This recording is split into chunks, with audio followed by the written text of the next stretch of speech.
मंदिर एक ऐसी जगह जो हिंदुओं के जीवन का एक अहम हिस्सा है।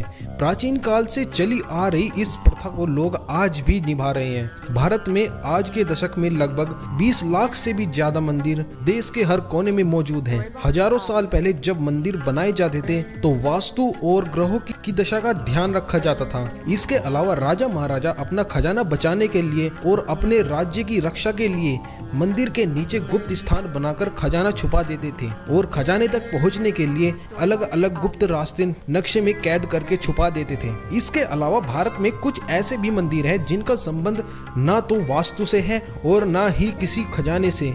इन मंदिरों का रहस्य आज तक कोई नहीं जान पाया है। इन्हीं में से एक मंदिर भारत के हिमाचल प्रदेश में बना हुआ है। नगरकोट में बना कांगड़ा देवी का रहस्यमय मंदिर आज भी चमत्कारों से भरा पड़ा है। इस मंदिर में कुछ ऐसा है जो भविष्य में आने वाली विपदा के बारे में वहां के लोगों को पहले से ही बता देता है। यहाँ हर साल लोग लाखों की तादाद में देवी के दर्शन के लिए आते हैं। इस मंदिर के बनने के पीछे के रहस्य को समझने के लिए हमें 51 शक्तिपीठों के बारे में जानना होगा। एक बार राजा प्रजापति दक्ष की पुत्री के रूप में माता दुर्गा ने सती के रूप में जन्म लिया था और भगवान शिव से उनका विवाह हुआ था। एक बार मुनियों के एक समूह ने यज्ञ करने का निश्चय किया। यज्ञ में सभी देवताओं को बुलाया गया था। जब राजा दक्ष आए तो सभी लोग खड़े हो गए, लेकिन भगवान शिव अपने स्थान पर बैठे रहे क्योंकि भगवान शिव राजा दक्ष के दामाद थे।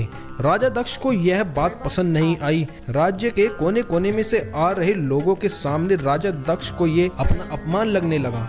सभी के जाने के बाद राजा दक्ष इसे भुला नहीं पाए। उन्होंने अपने अपमान का भगवान शिव से बदला लेने के लिए एक बार फिर से यज्ञ कराया, जिसमें भगवान शिव के अलावा सभी देवी देवताओं को बुलाया गया। भगवान शिव इस यज्ञ में शामिल नहीं हुए और जब नारद जी ने सती को बताया कि उनके पिता के यहाँ यज्ञ हो रहा है लेकिन उन्हें निमंत्रित नहीं किया गया है, ये जानकर उन्हें बहुत गुस्सा आया। नारद जी ने सती को सलाह दी कि पिता के यहाँ जाने के लिए बुलावे की आवश्यकता नहीं होती।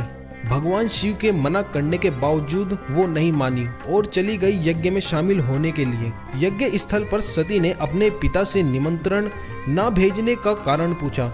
तब राजा दक्ष ने भगवान शिव का पूरी सभा के सामने अपमान करना प्रारंभ कर दिया। ये अपमान सती को सहन नहीं हुआ और हवन कुंड में कूदकर अपने प्राणों की आहुति दे दी। भगवान शिव को जब यह पता चला तो क्रोध से उनका तीसरा नेत्र खुल गया। ब्रह्मांड में प्रलय, भुखमरी, महामारी जैसे रोग आ गए।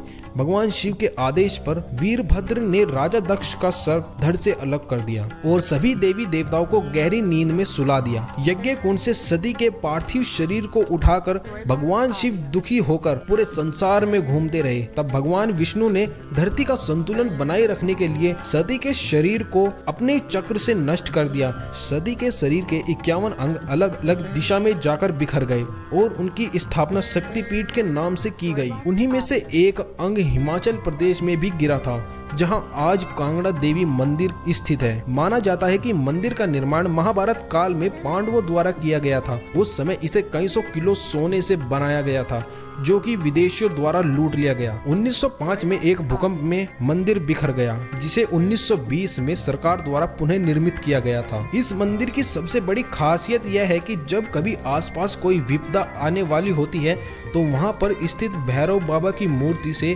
आंसुओं का गिरना शुरू हो जाता है। तब मंदिर के पुजारी विशाल हवन का आयोजन कर मां से विपत्ति को टालने की प्रार्थना करते हैं। बताया जाता है कि भैरव बाबा की मूर्ति करीब 5000 साल पुरानी है। इस मूर्ति से ये आंसू कैसे निकलते हैं, ये आज भी एक रहस्य बना हुआ है।